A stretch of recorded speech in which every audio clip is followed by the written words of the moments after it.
Assalamualaikum warahmatullahi wabarakatuh. Bapak Ibu yang dimuliakan Allah Subhanahu wa taala, syukur alhamdulillah pada kesempatan pagi hari ini kita semua diberikan nikmat sehat, nikmat lapang, lebih-lebih lagi nikmat iman sehingga bisa hadir di tempat mulia ini. Semoga seluruh perjalanan langkah panjenengan semua ke sini semua dicatat sebagai amal soleh oleh Allah Subhanahu wa taala. Dan saya juga hari ini sangat bersyukur sekali setelah 10 tahunan saya tidak ketemu dengan murid saya. Nah, ternyata murid saya sekarang sudah jadi imam di sini. Alhamdulillah. Jadi beliau salah satu mahasiswa saya dulu ketika di ISTIS, dan juga pernah ikut kajian waktu saya ngisi waktu di kampus. Ternyata alhamdulillah, moga-moga mahasiswa saya di sini moga-moga tambah berkah, bisa jadi ilmu yang bermanfaat bagi jamaah sekalian. Yang kedua, memang saya menyampaikan kepada Bapak Mariadi, topik dan materi yang saya sampaikan ini memang seputar psikologi Islam. Biasanya kalau saya ngisi itu duet sama istri, karena istri itu bidangnya psikologi. Nah, cuma memang posisi istri ini sekarang masih di Jawa Barat, Sumedang, karena kita punya program 3 bulan ya di sana. Kalau di sana majelisnya majelis Senin, hari Senin, jadi hari Ahad nanti saya balik ke Sumedang, dan sekarang memang istri masih di sana yang ngisi acara. Jadi materi-materinya memang saya sampaikan kepada Bapak Takmir, topiknya khusus psikologi Islam. Sehingga kalau materi yang pertama kemarin seri 1 itu topiknya adalah masalah itu netral, bukan bencana bagimu. Soalnya kebanyakan orang kalau ada telepon, "Papa ada masalah," itu langsung negatif. Kata masalah itu diidentikan dengan sesuatu yang negatif. Ya, apa itu yang negatif? Miskin, masalah miskin itu disebut negatif. Masalah sakit itu disebut negatif. Ketika ada kesempitan itu langsung negatif. Padahal secara teori, secara ilmu hakikat, masalah itu tidak negatif, netral. Yang negatif itu adalah psikis kita ketika kita nggak siap. Yang negatif itu mindset kita, cara berpikir kita ketika melihat sesuatu tadi. Oleh karena itu, pertanyaan bagi yang kemarin sesi pertama ikut, ya, itu saya kasih pertanyaan begini: apakah masalah kelapangan, kelebihan dan naiknya status, apakah menjadi indikator keadaan baik seseorang di sisi Allah? Kira-kira gimana Pak jawabannya? Alhamdulillah aku soge, berarti wis disenengi Gusti Allah. Alhamdulillah aku lho gak tau loro, berarti Gusti Allah ku seneng aku. Kira-kira bener gak Pak mikir begitu? Salah Pak. Untuk urusan material, jasadiah, untuk urusan kemudian kekayaan, Allah tidak pernah beda-bedakan dan tidak menjadi indikator kemuliaan seseorang. Nabi bersabda, "Innallaha yu'tid dunya liman yuhib wa liman la yuhib." Allah itu ngasih dunia kepada yang dicintai dan yang tidak dicintai. Saya tanya panjenengan, wong muslim enten sing gerah Pak, yang sakit Pak? Ada. Orang non muslim? Ada. Ada nggak orang muslim yang jarang sakit, sehat terus, ada Pak? Ada. Orang non muslim? Ada. Orang muslim kaya ada Pak? Ada. Orang non muslim atau muslim kaya ada Pak? Ada, nggak dibedakan. Allah itu Rahman. Untuk urusan itu nggak dibedakan. Tapi seringkali kita itu ikut-ikutan. Yang ada di umum, kesannya kalau kaya itu dikatakan fa inna rabbi akraman, aku telah dimuliakan oleh Allah Subhanahu wa taala. Tapi kalau faqaddara alaihi rizqahu, kemudian dia mengatakan fayaqulu rabbi ahanan, Tuhan telah menghinakanku kalau aku sakit, kalau aku miskin, kalau aku sempit. Salah. Kala, sekali-kali tidak. Yang menentukan buruk dan tidaknya bukan apa yang menimpa kamu, tapi yang menentukan baik dan burukmu di sisi Allah adalah sikap-sikapmu. Itu. Ini maksudnya apa Pak? Kok di dalam agama dikasih begini? Engkau nek oleh sing enak, sik gak sombong sok-sokan. Engkau nek oleh sing gak enak, ojo putus asa, ojo ngedrop, ojo ngedon, biasae. Nabi Ayub ya loro, Nabi Muhammad ya dihina. Dihinanya seseorang beberapa kali itu bukan menunjukkan dia itu buruk. Atau dipujinya orang beberapa kali tidak menunjukkan orang itu langsung mulia di sisi Allah. Karena di sana ada fata morgana masalah. Di sana ada tipuan. Nek gak hati-hati, wong ikut dikek ke lapangan, soge, enak terus, iso istidrot. Gak kerasa nek dilulu karo Gusti Allah. Ternyata kelapangan itu tidak menjadikan peningkatan kepribadiannya, peningkatan kualitas keimanannya, ketakwaannya. Ketipu berarti, kena fata morgana. Naudzubillah min dzalik. Coba kita cek yang kedua. Masalah kesempitan, kekurangan, kelemahan dan keterbatasan apakah menjadi indikator keadaan buruk seseorang di sisi Allah? Kok gak mantep ini jawaban? Kok rada apa terpengaruh masa lalu? Gimana Pak? Kesempitan, kekurangan, kelemahan, dan keterbatasan. Misalnya sampai orang yang kena cacat, ada yang sakit sampai lumpuh. Apa itu menjadi indikator dia buruk di sisi Allah? Tidak. Harus mantep Pak. Enggak. Sekalipun aku ono kelemahan, tapi aku nek takwa, aku mulia. Sekalipun ono kekurangan di bidang ini, tapi aku tek berjuang takwa, aku mulia di sisi Allah. Itu mukminnya mantep Pak nanti. Jadi nggak terpengaruh sama naik turunnya dunia. Naik turunnya dunia itu mainannya Gusti Allah. Wa tilkal ayyamu nudawiluha bainan nas. Hari-hari itu aku akan gonta-ganti situasi dan keadaannya. Untuk apa? Waliya'lamallahu alladziina amanu, untuk mengetahui siapa yang kualitas imannya tetap stabil, bahkan meningkat dengan apa yang menimpa dia. Dikasih soge yo meningkat, dikasih miskin yo meningkat. Karena miskin sama kaya itu perkara yang ditakdirkan oleh Allah.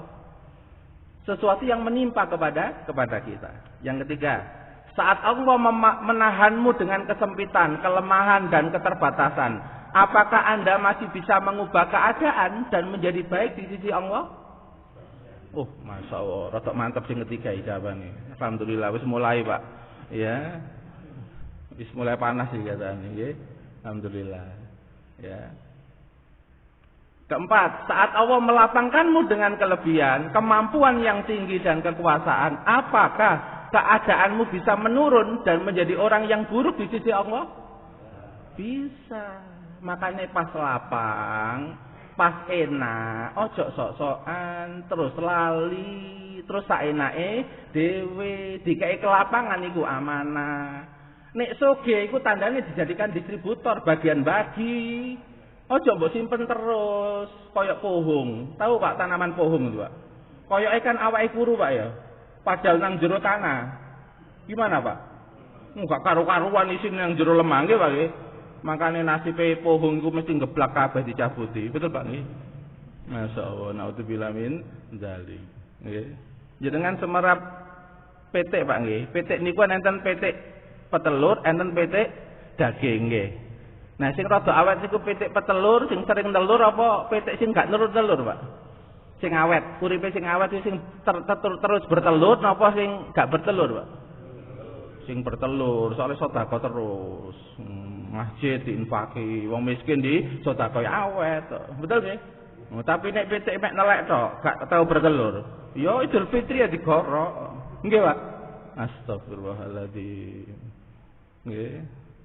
Yunfikuna fis syarra wad dharra, nggih, fis syarra wad dharra, ya, dalam keadaan lapang maupun dalam keadaan sempit.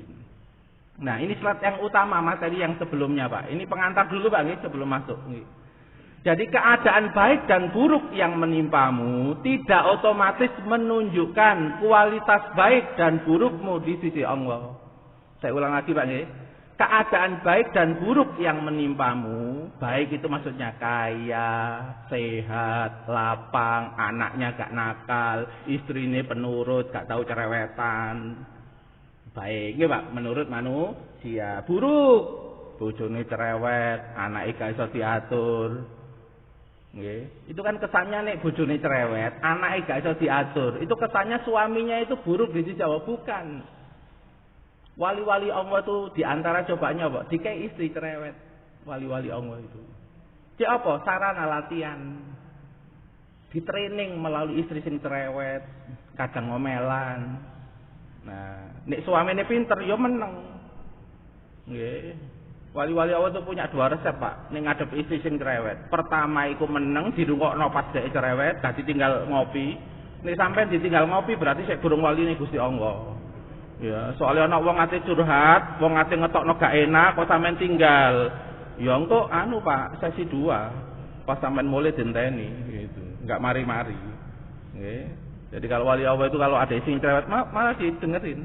Yang kedua, kalau minta sesuatu dia ngomong, "Iya, insya Allah meskipun gorong ono." Iya kan insya Allah nek diizinkan Allah ono. Gak pernah ngomong gak. Soalnya paham nek wong wedok diomongi gak, petutut. Itu membuat jengkel orang itu nanti masak lagi, Pak. Jadi caranya begitu. Jadi makanya kemudian keadaan baik dan buruk yang menimpamu tidak otomatis menunjukkan kualitas baik dan burukmu. Yang menunjukkan kualitas itu adalah apa? Sikapmu, amalmu ketika merespon perkara yang menimpamu. Nanti bisa dibaca di dalam surat Al-Anbiya ayat 35. Kesimpulan ini diambil, quote ini diambil dari surat Al-Anbiya ayat 35. Wa nabluukum bisyarri wal khairi fitnatan wa ilaina turja'un. Kami terus menerus. Itu pakai fi'il mudhari. Terus menerus, sedang dan akan ngasih yang namanya masalah bisyar, buruk menurut kita. Miskin, nggih. Allah itu paham, miskin itu awakmu enggak suka. Miskin itu elek menurut kamu. Soalnya apa-apa ngenteni second, nggih. Nek ate nikahno anak keri-keri, nggih Pak nggih. Nek wong sugih kan cepet disiki, nek tuku HP gak ngenteni second, nggih Pak nggih. Nah, beda lho Pak nggih. Ya. Padahal orang miskin itu tetap dikasih kemuliaan oleh Allah. Pertama, doanya mustajab. Tapi untuk orang lain, doanya orang miskin itu mustajab kalau untuk orang lain, untuk anaknya, untuk siapa, untuk wong sugih sugihne tetap itu mustajab.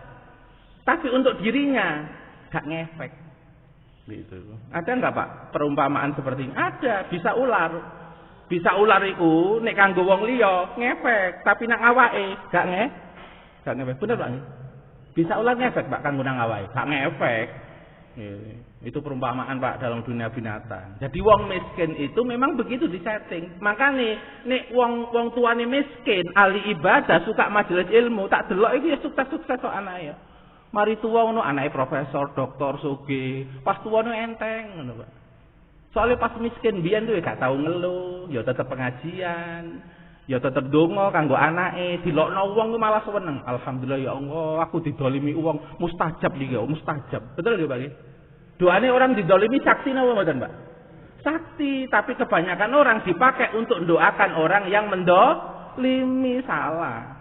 Jane dipakai ndongakno anake, pompong mustajab. Betul Pak? Nah niki jenenge kena emosi Pak nggih. Gak ngelatih emosi artinya gak ngerti strategi.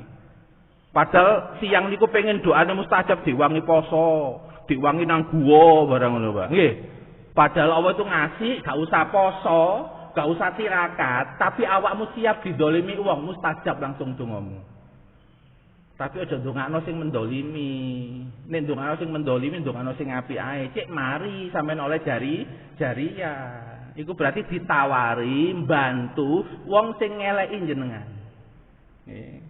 Kalau di pelatihan kami, ya pelatihan kedua itu setelah ma'rifatullah helping heart, hati yang sayang. Nek ana wong ngeleki awakmu tandane nang jiwane ku help me, tolong aku.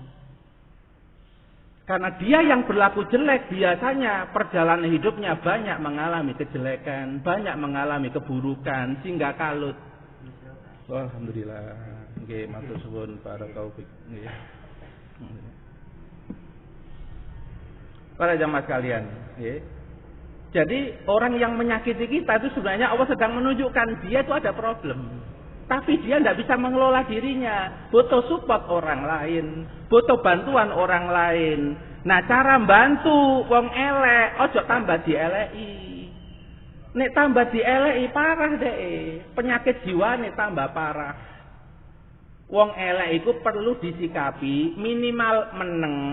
Nomor kedua maksimal melakukan yang terbaik, ndongakno, nyepuro, ndongakno, mensuasanakan supaya dia ndak kumat. Nah, begitu Pak. Nggih Pak nggih. Ya, termasuk istri Pak supaya nggak banyak cerewet terus sampai nyela suami, ya dikondisikan. nek ngekeki ya rada akeh titik. Nggih, Bu. Oh, nggih langsung panik urusan ngoten. Alhamdulillah. Ya kok ngerti Ustaz iki. Nggih. Para jamaah sekalian, di ayat ini dikatakan bisyarri wal khairi, yang baik menurut kita. Karena Allah itu tahu, dianggap baik menurut kita kaya, lapang, ya, kemudian sehat. Tapi penutupnya wa ilaina turja'un. Imam Ibnu Katsir dalam tafsirnya mengatakan wa nujazikum bi a'malikum. Sing tak nilai rapot iku gak masalahmu. Sing tak nilai rapot a'malikum bi a'malikum. Respon-responmu, amal-amalmu ketika tak kasih rapot. Wong miskin tapi banyak keluh kesah, gengsian, malesan. Kira-kira Pak, nek Idul Fitri renes napa mboten? Mboten, wis miskin, gak gelem nulung nganggo awake, senyum yo gak gelem, kakean ngeluh. Yo Idul Fitri gak ono kiriman sarung. Betul Pak nggih? Gak ono kiriman konguan barang, gak ono kiriman sarung, wis miskin kok tambah ngono. Nggih Pak nggih? Tapi nek miskin kok gak gengsian, ya murah senyum, entengan awak, ngiringan tangan. Kita ndas pundi Pak Idul Fitri? Renes kok. Akeh sing seneng. Wong sugih-sugih nang kampung kaya konguan, ono sing kaya sarung, ono sing kaya kopiah. Betul Pak nggih? Lah berarti bergantung apa? Sikap kita. Karena sikap kita nanti akan menghasilkan sesuatu. Orang sekitar kita akan merespon sesuai dengan amal kita. Para jamaah sekalian. Nah yang kedua, ini slide utama, ada 2 slide utama di materi sebelumnya. Ya. Rubama a'toka famana'aka. Kadangkala Allah itu ngasih kamu kelapangan, kesehatan, ya, kemudian dikasih kekayaan, lancarnya proyek. Famana'aka, tapi punya potensi kamu tertahan. Hati-hati, engko nek dikei soge, ternyata awakmu malah tertahan akhlakmu. Ya. Malah pelit, malah sok-sokan. Berarti tertahan dari akhlak yang baik. Itu. Di KSOG malah fokus ngecek pegawai ini sing akeh sampai gak iso salat. Biasanya pada pas miskin dukai gak karu-karuan, Pak. Dikire gak karuan, mari soge ilang kabeh gitu. Berarti kekayaan itu telah menahan kamu. Berarti awakmu gak iso nyekel sisi positif kaya. Namanya netral, itu ada positifnya kaya, ada negatifnya kaya. Nek salah nyekel, kena negatif, akhirnya sokan, terus mari ono pelit, ya. Khawatir ku nek tak kekno entek. Padahal kalau diberikan, ya, mana kosomalun min sedaqatin. Harta tidak akan pernah kurang ketika diberikan. Karena ketika mengeluarkan pasti narik, gitu. Jenengan sakniki tiup nafas. Tiup nafas sih. Mesti narik, meskipun jenengan gak nganggo ada otot otomatis yang narik. Itu teori ketika saya di kedokteran fisioterapi diajari untuk ngajari orang yang kena asma. Orang nek kena asma terus ojo narik karo hidung, nyebul sih. Nyebul, engko narik dhewe dibantu sama otot-otot otomatis. Ojo kon narik teko hidung nyebul, nek nyebul mesti narik. Itu yang dipakai sama masjid mana itu Pak? Jogo Karian. Pokoknya tak entekno duit nang masjid itu mesti engko infake teko meneh. Itu yang dipakai sama sana. Itu. Jadi mengeluarkan nanti mesti akan menarik, loh Pak. Nah, orang sugih kan kadang-kadang ngoten Pak. Hitung-hitungan. Padahal nih awakmu hitung-hitungan, Allah juga hitung-hitungan. Itu. Kalau kamu hitung-hitungan boleh, tapi jangan terpengaruh hitung-hitungan awakmu kena emosi negatif. Terus awakmu jadi pelit, awakmu jadi khawatir. Sing ngatur donya kan aku. Aku kan Ar-Razzaq, aku kan Al-Basit. Nek wis mbok tunekno hak-hake, ojo khawatir, Allah gak turu.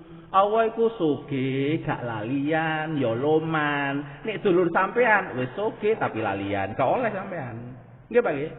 Soge tapi medit juga oleh. Wong sifatnya menungso iku memang ada kekurangan. Tapi nek Gusti Allah, kok ana kekurangan, yo gak lalian, urip terus, kekayaan gak pernah habis dan loman. Betul, Pak?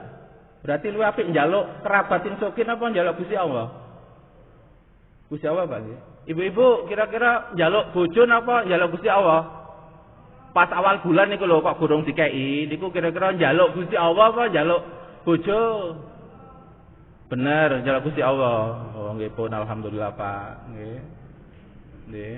Mangke carane ngeten Bu, njaluk Gusti Allah tapi dibanterno. Ya Allah, bojo kula niki ganteng, sregepan, apik ati, lomanan ya Allah. Kula ngerti bojo kula niku mboten gadah niat elek ten kula. Mugi-mugi ya Allah. Nah, njaluke ten pundi?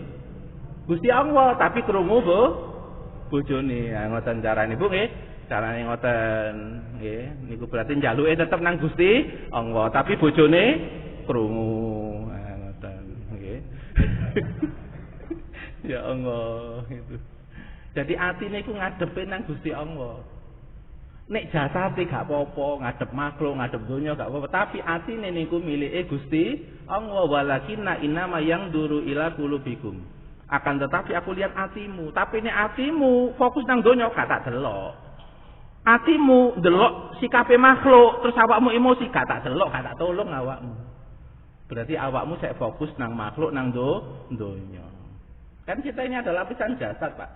Lapisan luar ini boleh interaksi sama dunia makhluk, mempelajari, menelaah boleh, tapi hatinya tetap ngadep kepada Allah. Kalau ngadep kepada Allah itu hukumnya qudratullah, kekuasaan Allah yang tak terbatas. Tapi kalau jasad ngadep makhluk, hukumnya sunatullah, pakai ilmu. Gitu.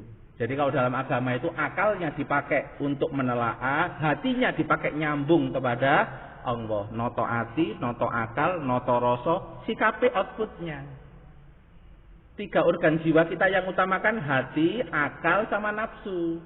Tapi natanya dari mana? Hati dulu. Karena wa idza saluhat saluhal jasadu kullu. Nek atine api, nanti yang luarannya akan baik. Makanya hatinya fokusnya kepada Allah. Fokus ke Asmaul Husna itu loh Pak. Ya, Asmaul Husna itu 99, tapi dirangkum ulama menjadi 3 kumpulan sifat utama. Jamal, baiknya Allah. 2, jalal, hebat dan perkasanya Allah. Yang ketiga adalah kamal, kesempurnaan Allah. Nanti insya Allah kalau ini berurutan nanti akan sampai materi itu. Oke.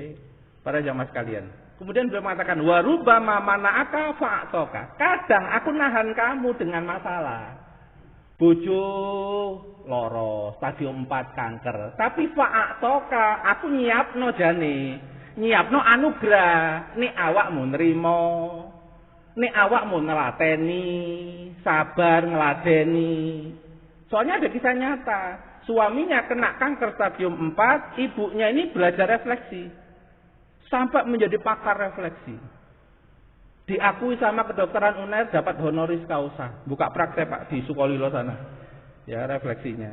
Tapi beliau wafat duluan. Tapi sudah mendirikan sekolah diploma refleksi. Ngajari mantunya, anaknya, punya klinik sampai sekarang.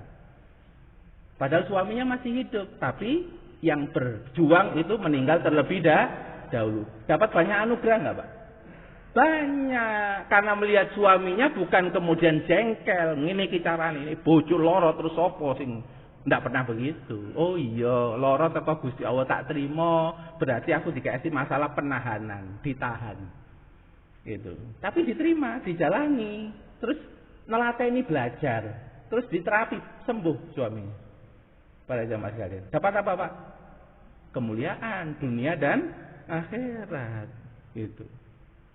Dikasih yang namanya cacat atau anaknya kena autis, tapi diterima, ibunya belajar autis, seminar, terus kemudian training diikuti, akhirnya apa? Mendirikan sekolah autis terbaik di Jawa Timur. Tapi kebanyakan orang kalau anaknya autis kan ada yang nggak mikir begitu Pak ya, repot sih ya. Ini boleh ya, aku boleh pikir gak karu-karuan, iki boleh kerjaan tambah banyak, ada kan yang begitu Pak ya. Berarti belum ridho, nggak nerima terlebih dahulu, nggak nelateni, ya udah. Itu. Wa man sakita falau-suh. Barang siapa yang benci ketika dikasih cobaan, Allah juga nggak suka sama dia. Kalau Allah nggak suka, dibiarkan dia menyelesaikan urusannya dengan dirinya sendiri. Allah berlepas. Naudzubillah min dzalik.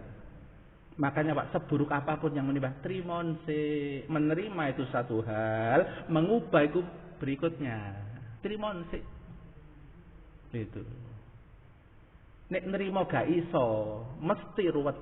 Nek ruwet mikir ya gak iso ketemu, mari gak ketemu pikiran sing tepak, perbuatan ya ambu radul. Makanya Pak, ini kan kalimat hikmah dari Imam Ibnu Athaillah ini. Kalimat inti Pak, hakikat ini. Kelapangan, nek gak hati-hati, iso nahan kamu, gak dapat akhirat. Tapi kamu ditahan dengan masalah, tapi kamu tenang, terima, sabar, jalani, belajar semampunya, sisanya pasrahkan yang gak mampu. Allah kan pesan ya, kerjakan yang mampu-mampu. Kalau soalnya gak mampu diapakan? Pasrahkan. Enak gak Pak? Enak, cuma kita kadang-kadang sok-sokan. Lali, nih Allah ya nerimo, nih awakmu nyerahno.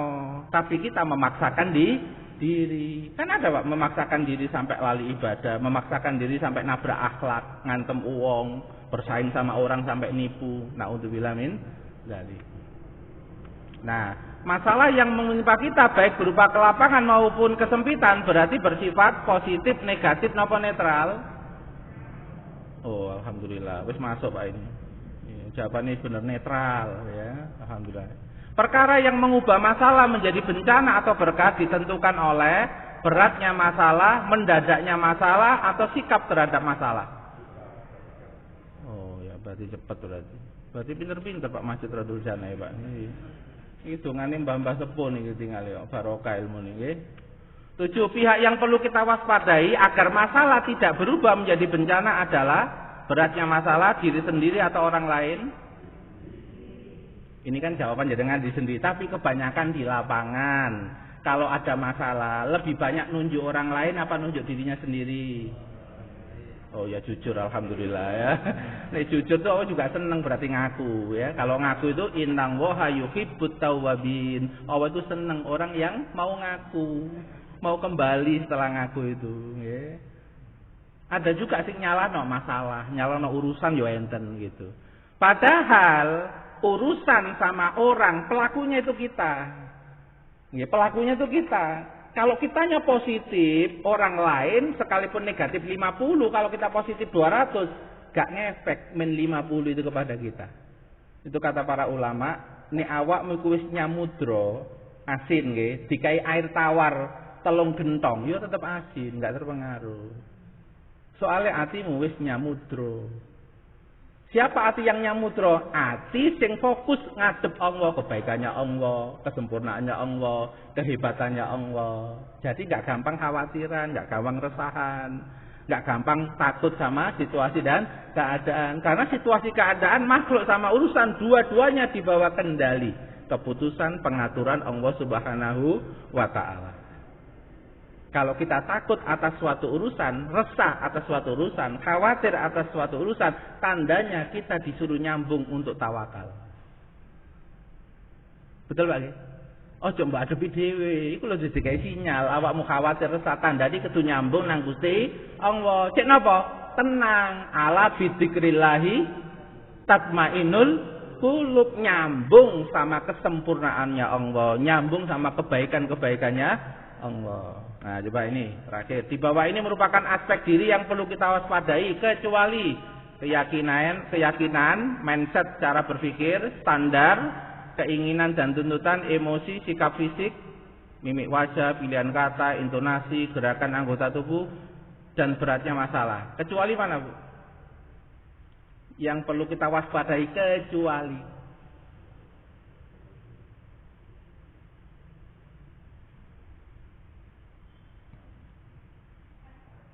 apa? Beratnya masalah. Keyakinan kita perlu kita waspadai. Nek sampai kita suudon karo Gusti Allah, parah masalahnya. Tambah parah.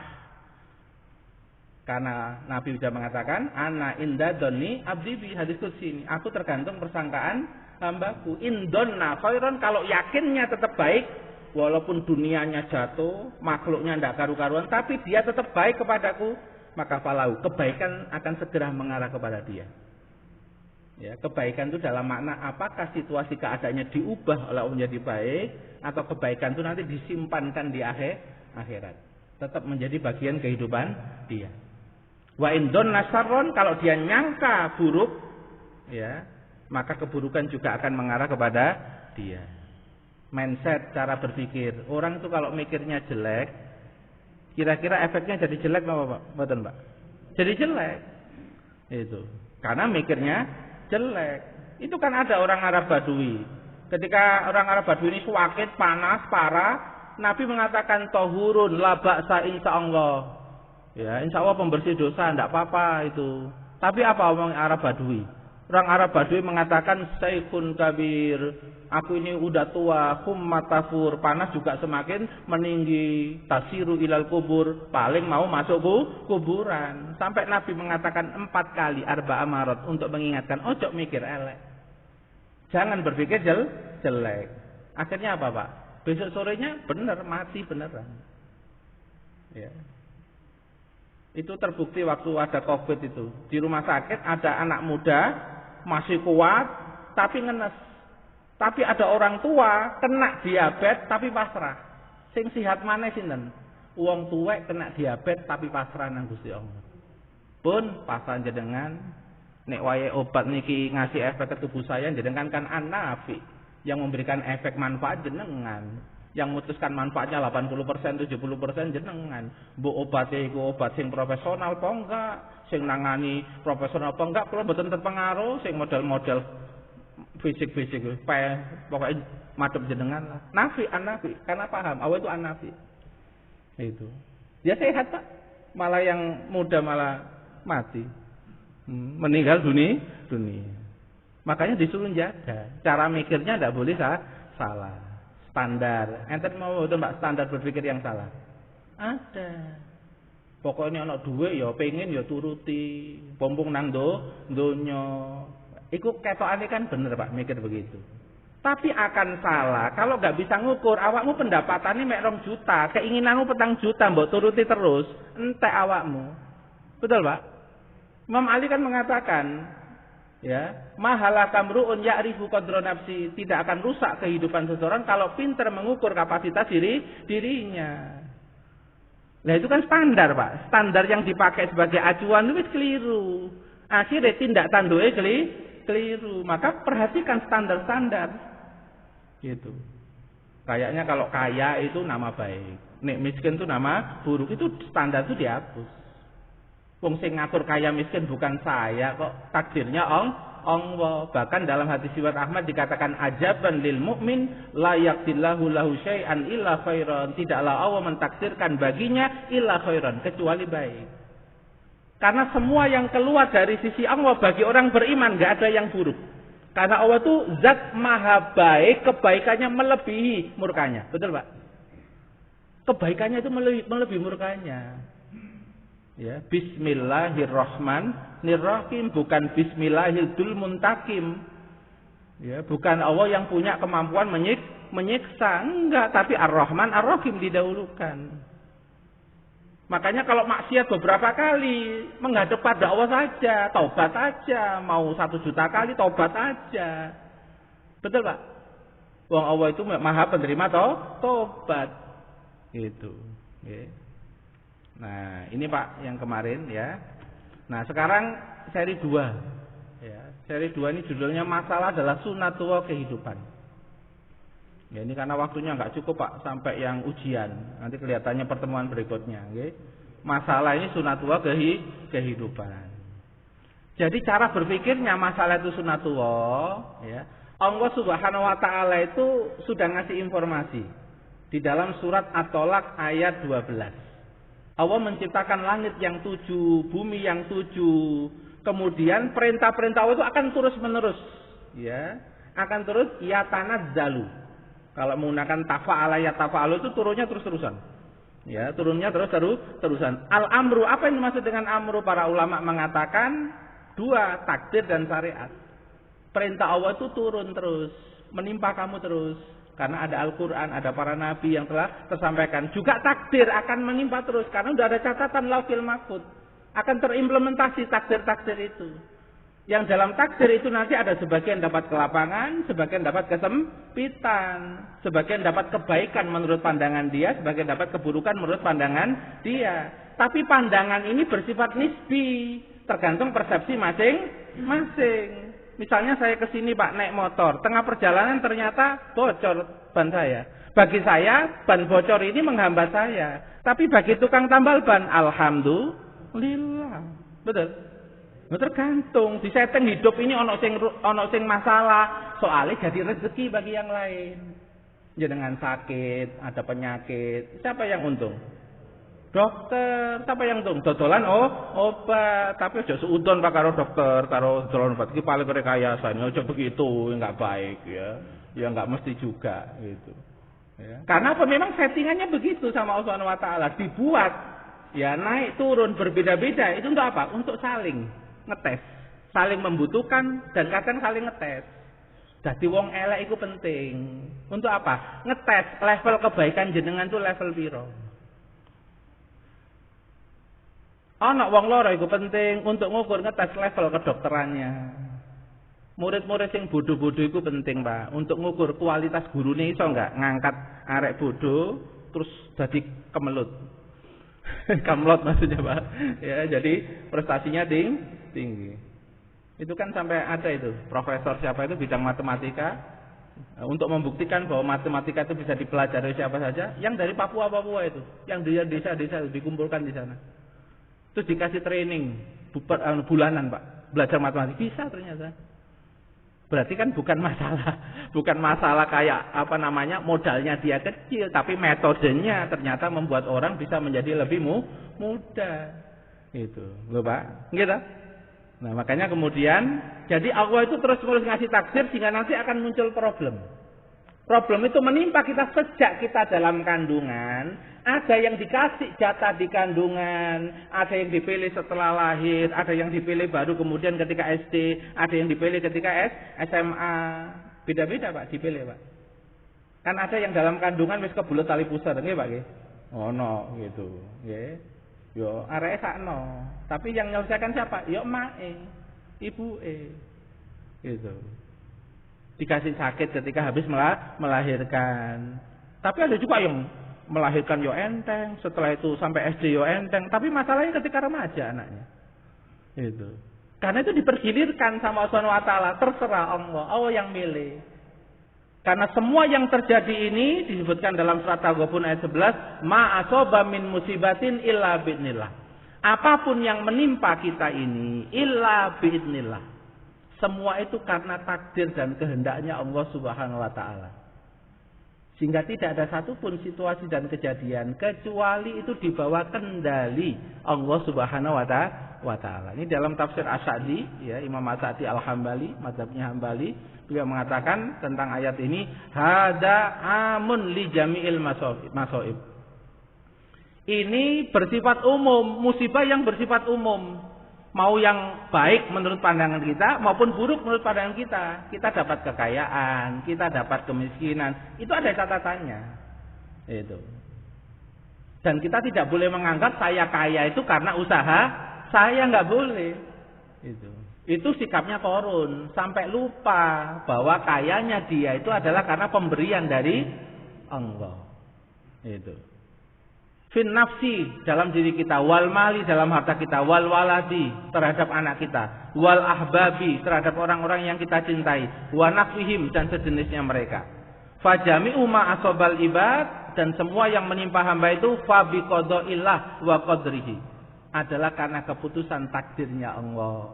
Qad sabaqa bidzalika ilmullah, sudah tercatat, ya. Makanya nanti dijelaskan di dalam surat Al-Hadid juga bahwa ketika Allah Subhanahu wa taala ngasih hukum yang seperti ini untuk apa? Litaksu, supaya orang itu kalau kehilangan sesuatu, mendapatkan kekurangan, tiba-tiba mendapatkan keterbatasan, dia nggak gampang putus asa. Iku aku sing mutusin. Tenang. Nek wis tak kei kekurangan, aku kan punya al-fadlu, kelebihan. Ayo jaluo. Bersandar tapi ngaku sih. Ngaku sih, ana dhaif wa anta qawi, saya lemah ya Allah, jenengan maha kuat. Pas lemah ngaku sih. Kalau ngaku, baru kemudian kamu pengakuan pada aku. Ngakui awakmu lemah, Allah itu kuat, minta fatawini, kuatkan saya. Ana mutahayyir, saya bingung ya Allah, wa antal hadi, engkau yang maha memberi petunjuk, tunjuki saya dalam urusan ini. Ya. Saya ini anak jahilun wa anta alimun. Saya ini bodoh, jenengan yang berilmu. Bahkan al-khabir, pakar dari segala ilmu. Fa'alimni ya fi hadzal amri. Ajari saya dalam perkara ini. Kira-kira kalau diulang-ulang terus kira-kira gimana? Allah istijabah, Pak. Allah itu langsung istijabah. Cuma diijabahnya detik ini atau nanti fi waqti yurid lali waqti turid. Di waktu yang Allah kehendaki, bukan di waktu yang engkau kehendaki. Karena Allah yang paling tahu waktu yang tepat kapan. Nabi Musa itu sudah berdoa agar Fir'aun itu dihancurkan. Tapi hancur setelah berapa tahun? 50 tahun. Supaya tetap ada dakwah. Ya, bahkan disuruh dakwanya pakai lemah lembut. Kalau orangnya preman sadis. Jadi model pimpinan preman sadis jangan pakai gaya kasar. Pakai gaya lembut lain. Fakula lahu qaulal layina. Harun, Musa berkatalah kepada Fir'aun dengan perkataan yang lembut. Lembut tapi isinya tetap benar. Pembawaannya lembut tapi isinya benar. Makanya kalau ada para habaib itu masuk istana, tapi dengan pembawaan yang lembut itu sebenarnya dalam rangka agar dakwah Islam tetap bisa masuk ke sana. Karena Allah tidak pernah tahu, kita tidak. Itu. Nah, nanti kalau pakai gaya yang kenceng semua, Pak. Ya, makanya oleh para ulama ono sing kenceng gak popo, tapi ono sing bagian lembut. Kenapa perlu kenceng? Agar kebenaran itu tidak samar. Perlu lembut karena ada orang-orang yang tidak bisa menerima kebenaran, atine keras, atine kasar. Nek keras kasar harus banyak dapat kelembutan. Gitu. Jadi ini sebenarnya adalah saling menyempurnakan, bukan dikotomi. Itu. Jangan dibenturkan. Yang benturkan itu kan YouTube. Dan YouTube itu ada timnya. Kenapa kita ini menggunakan data sekunder? YouTube kan data sekunder. Kita nggak buat video itu, mana detik-detiknya. Maka hati-hati. Jangan langsung ambil dari YouTube lalu kita share. Ya. Ini cara ilmiah begitu. Ya. Bukan kita nggak semangat, nggak begitu, Bu. Ya, kita harus tahu proporsinya. Ya. Nabi juga mengajarkan tentang kelembutan. Nabi juga mengajarkan kata dua-duanya ini harus ada yang menonjol di kalangan para ulama. Untuk apa? Yang tegas supaya kebenaran tidak samar. Betul Pak? Yang lembut supaya hati-hati orang yang kasar itu bisa semakin lembut sehingga bisa mudah menerima kebenaran. Dan orang nanti tidak menjauh dari syariat. Fabima rahmatin minallah, dan karena rahmat Allah kepada Muhammad lintalahum, engkau mampu berlembah lembut kepada mereka. Wa in kunta faddon ghalidul qalbi lang faddu min haulik. Kalau hatimu kasar, kaku, gaya pembawaanmu kasar, kaku, keras, mereka akan memencar, mereka akan menjauh dari kamu. Itu Bang, ini perlu saya sampaikan agar kita tidak terombang-ambing sama medsos. Ya, karena pegangan dalam agama begitu, keras ada porsinya, lembut juga ada porsinya, dua-duanya harus ada. Ya, tapi pada tempatnya masing-masing dan ada porsi. Jangan keras sampai kemudian mengarah kepada personal atau mengarah pada kelompok, jangan. Kerasnya itu dalam penyampaian ini loh al-haq, perintah Allah. Jangan ke bawah ini organisasinya ini, jangan ke bawah ini personnya begini, jangan. Gitu. Karena agama itu tidak mengajari untuk nunjuk-nunjuk person dan nunjuk-nunjuk kepada organisasi. Ya, maksudnya apa? Tidak boleh terlalu menonjol dalam perkara itu. Kalau mau perkara itu menonjol harus private. Harus private, Pak. Private itu apa? Berduaan. Nah, berduaan ya. Kalau sudah mengarah kepada yang personal atau organisasi, berduaan. Ya, karena organisasi itu juga ada orang awam, orang ini kaidahnya. Kalau kaidah ini nggak dipakai ya hancur Pak Indonesia. Makanya ulama-ulama itu ada yang tetap menggunakan jalur-jalur yang lembut itu sebenarnya penyeimbang. Ya, jangan disuudoni Pak ya. Jangan suudoni seperti Habib Lutfi bin Yahya, ada Habib-habib yang muridnya Habib Umar bin Habib itu jangan disudoni. Beliau itu pakai jalur-jalur yang begitu. Ya, tapi ada jalur yang Habib Rizik macam-macam punya jalur masing-masing. Jangan dibenturkan.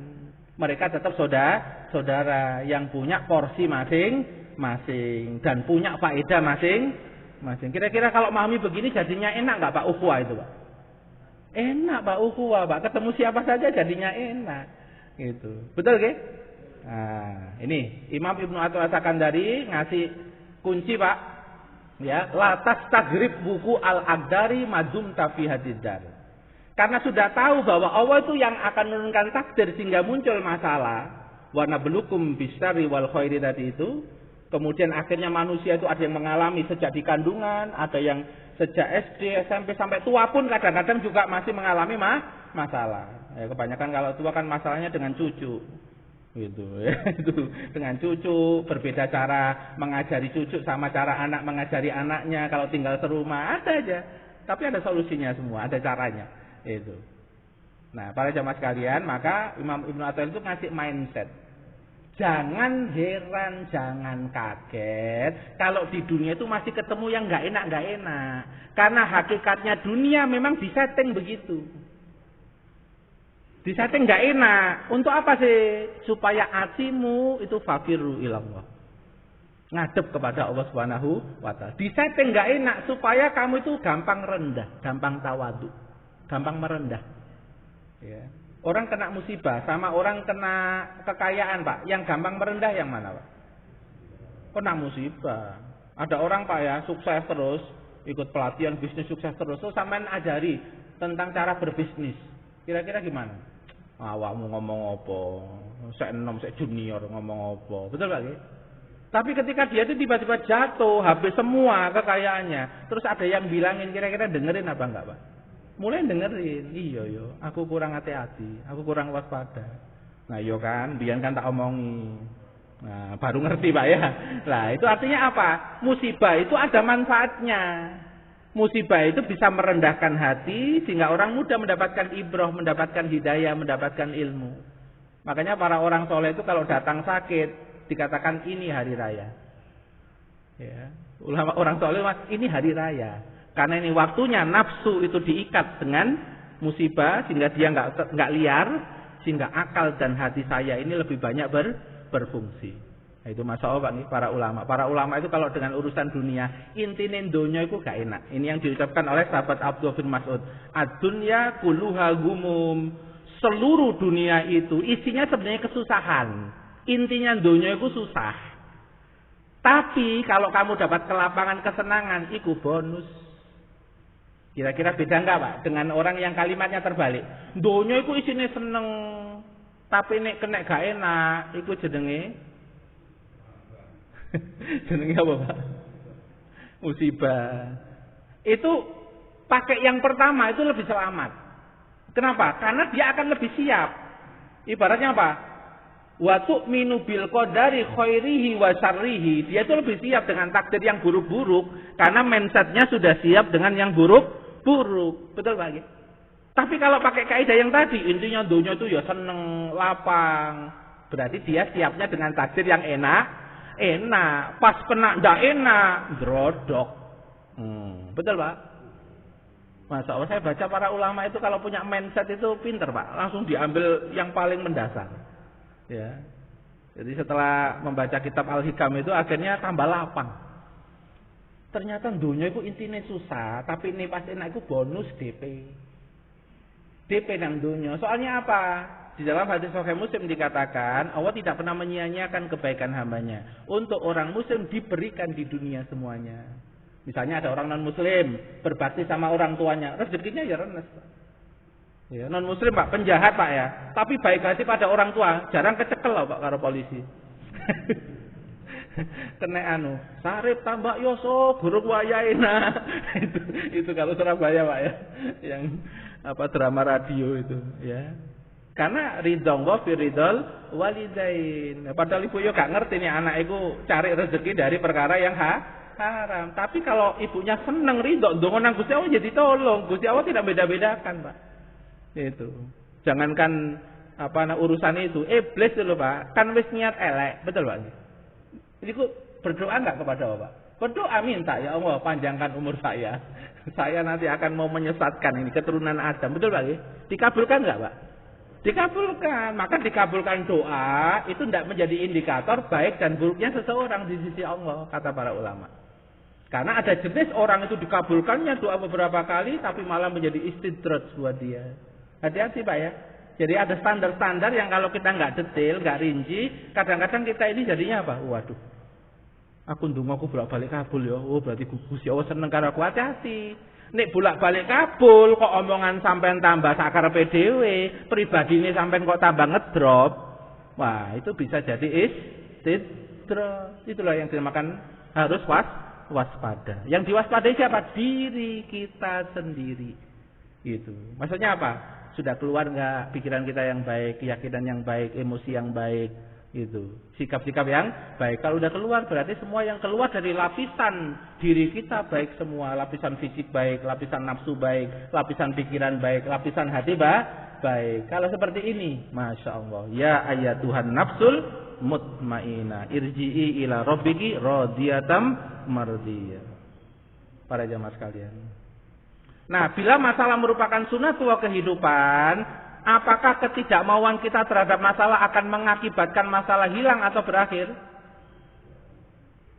Saya ulang, apakah ketidakmauan kita terhadap masalah yang menimpa kita, aku gak gelem masalah ini, gak gelem, aku miskin, gak gelem. Apakah dengan begitu miskin itu hilang? Enggak. Ya. Apakah kebencian kita terhadap masalah membuat masalah pergi meninggalkan kita? Aku gak seneng ini, ono tonggo gitu, mestinya tuh, omongane gak usah dicekel. Aku padahal pindah beberapa kali, mesti ketemu tonggo model koyo ngene iki, aku pindah-pindah terus. Ono wong model ngene iki. Benci, Pak. Ya. Aku pindah masjid kok ono Iku tandane awakmu iku diincer karo Gusti Allah. Nang adep ono, nah belajar jurus kendali emosi, cek dadi ahli sabar. Apa ayatnya? Surat Al-Furqan ayat 20. Ono ayatnya, Pak. Wa ja'alna ba'dakum li ba'din fitnatan, kami jadikan sebagian untuk sebagian yang lain fitnatan, batu ujian. Atas birun, maukah kamu berlatih sabar? Maukah kamu berlatih mengendalikan emosi? Ojo mblayu karo masalah, ojo mblayu karo masalah, ojo jengkel. Nek masalah mbok jengkeli, gak tambah mari, tambah parah. Parah nang awakmu iso kena loro gara-gara murang-muring terus. Loro apa nek wong sering murang-muring? Iso jantungan, iso sering pusing, iso stroke barang kakek murang-muring.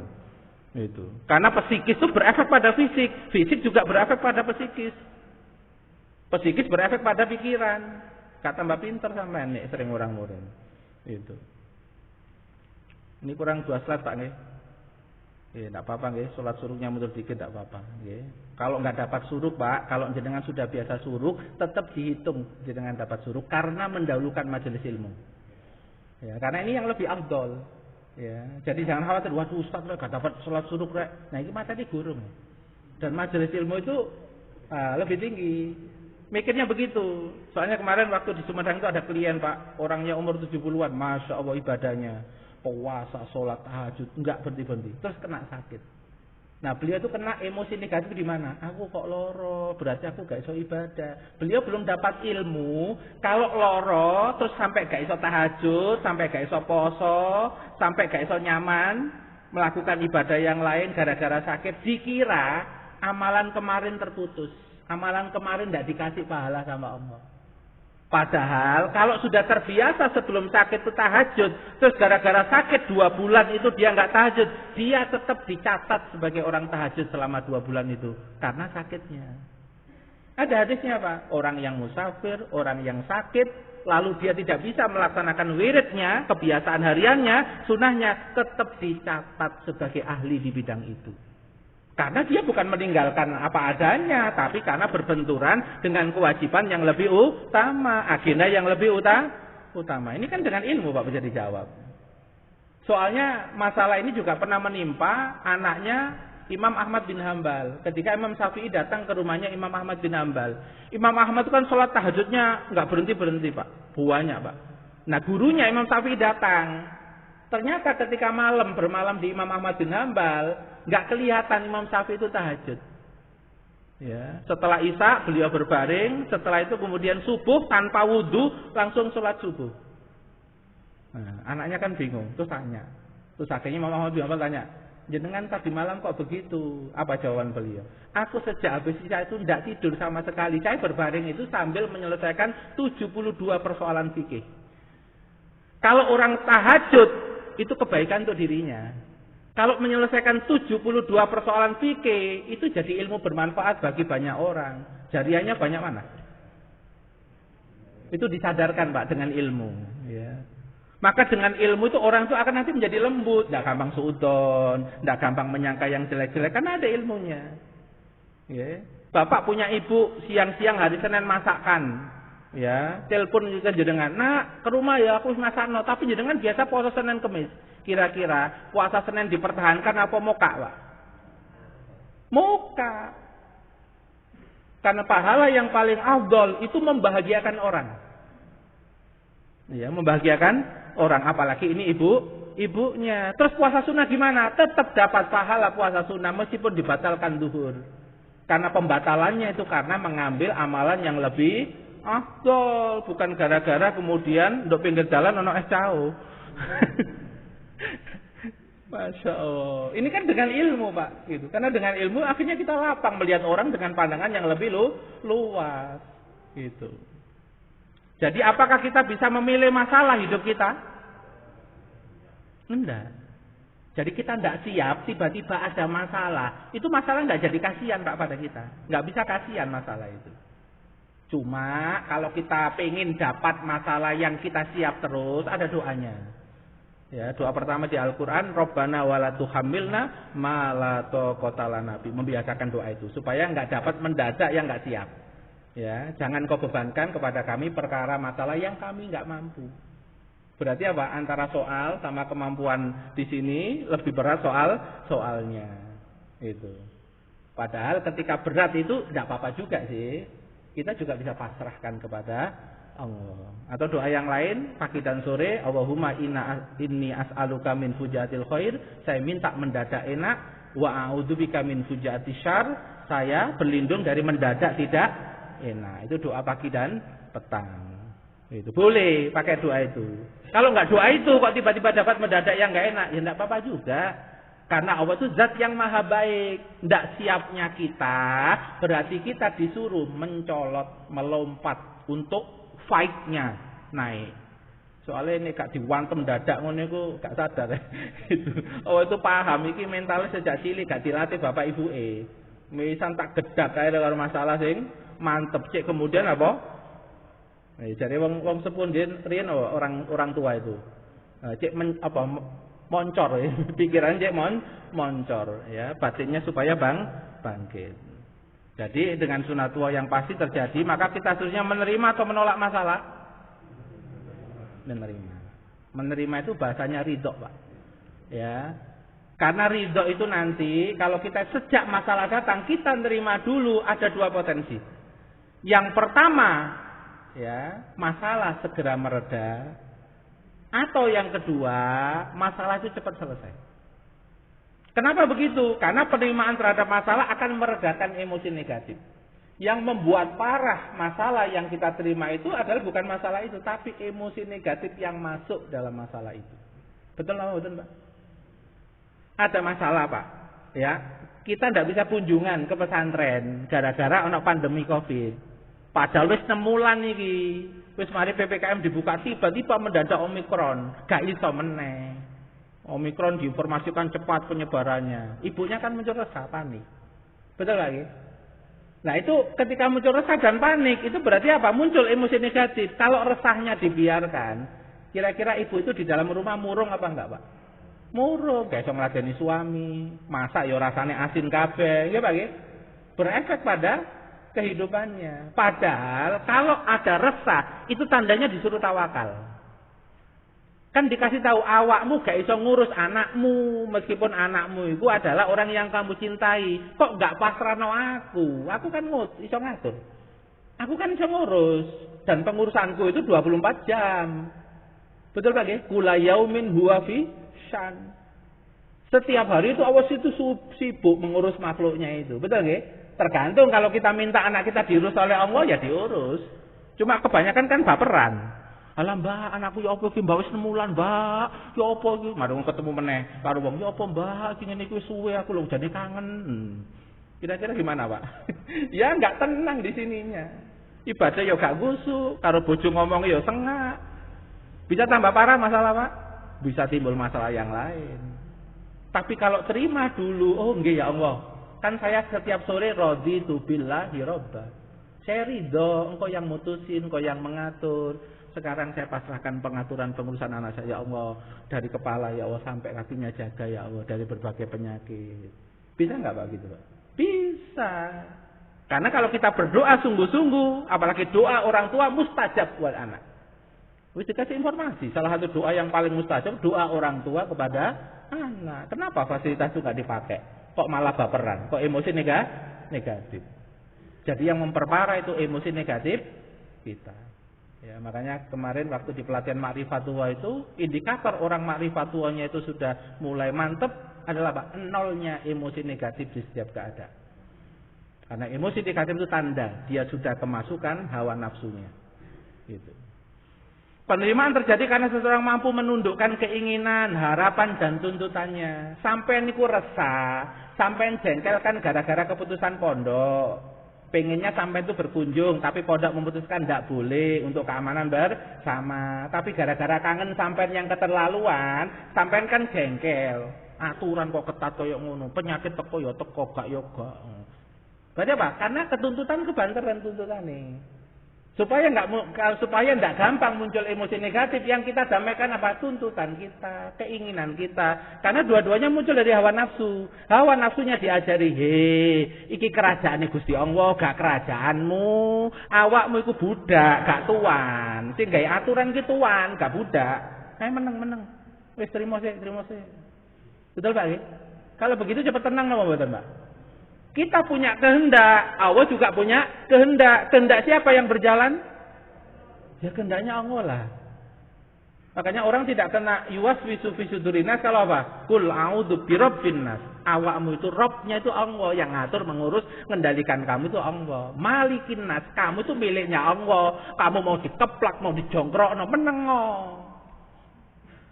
Wong miliknya Allah kok kamu ngomong dolim. Bagaimana Allah bisa dikatakan dolim ketika menimpakan bencana lalu rusak? Wong itu miliknya sendiri kok. Ayo, siapa sih ngomong gak adil nang Gusti Allah? Kita itu miliknya Allah, Pak. Lillahi ma fis samawati wa ma fil ardh, termasuk yang apa yang ada miliknya semua. Lah kok dibuat mainan Allah jadi bencana, jadi apa kok kita jengkel? Wong Nabi saja karena saking sayangnya kepada umatnya, itu dalam hadis qudsi itu pernah ditawari oleh Allah, gini aja Mat. Nabi Muhammad, kamu yang ngurus ya umatmu. Apa kata Nabi Muhammad? Enggak ya Allah, jenengan lebih sayang terhadap makhlukmu daripada aku.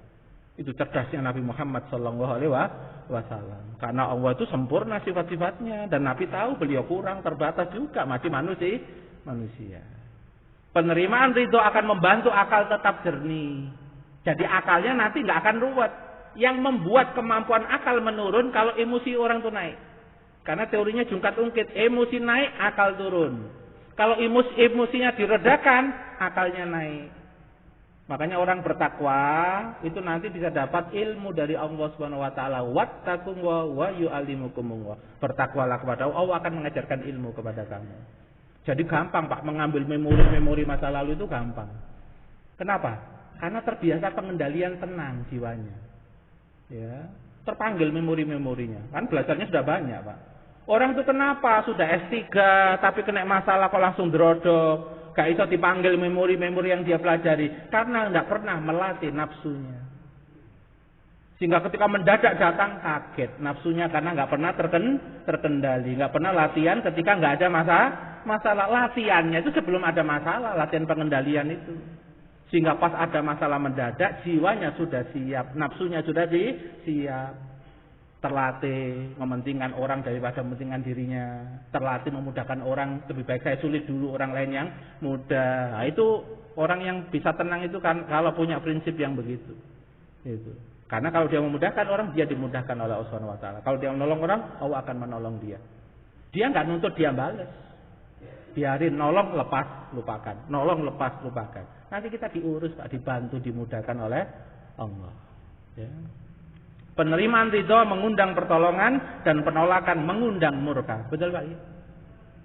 Maka Pak, seburuk apapun, ya, sejelek apapun yang kita alami dalam hidup ini, tetap aja terima dulu dan berhusnudzonlah kepada Allah. Nanti hidup kita akan diubah oleh Allah Subhanahu wa Ta'ala. Kita jalani semampunya. Yang kita tidak mampu kita pasrahkan kepada Allah. Nanti akan banyak keajaiban di dalam kehidupan kita. Tapi kalau kita terus-menerus menolak apa yang ditetapkan oleh Allah, padahal ini sunatullah, mau nggak mau tetap terjadi, benci nggak benci tetap mengenai kamu menolak, lalu muncul emosi negatif, ketahuilah, emosi negatif akan merusak dirimu, psikismu nanti akan bertambah rusak, ya, bahkan fisikmu nanti akan ngedrop gara-gara psikismu banyak suka ngedrop, betul Pak? Dan juga berefek pada orang lain. Karena psikis yang jelek orang lain juga merespon. Orang di sekitarmu bisa menjauhimu. Orang di sekitarmu banyak yang gak nyaman dengan kamu. Karena kamu tidak mengubah psikismu. Tidak mengubah mimik wajahmu. Tidak mengubah intonasimu. Sebagai hasil dari apa psikismu. Maka urusan-urusanmu juga banyak tidak kelar. Urusan-urusanmu banyak yang berantakan. Naudzubillah min dzalik. Moga-moga pertemuan ini membuat kita menjadi orang yang lebih baik, psikisnya lebih baik, mikirnya lebih baik, hatinya lebih baik, sehingga kita selalu mendapatkan pertolongan dari Allah Subhanahu wa Ta'ala. Saya kira itu Pak pertemuan kita pada pagi hari ini. Moga-moga manfaat dalam fitni wa dunya wal akhirah. Kita tutup dengan istighfar 3 kali. Astaghfirullahaladzim, astaghfirullahaladzim, astaghfirullahaladzim. Subhanaka Allahumma bihamdik, asyhadu an la ilaha illa anta, astaghfiruka wa atubu ilaik. Assalamualaikum warahmatullahi wabarakatuh.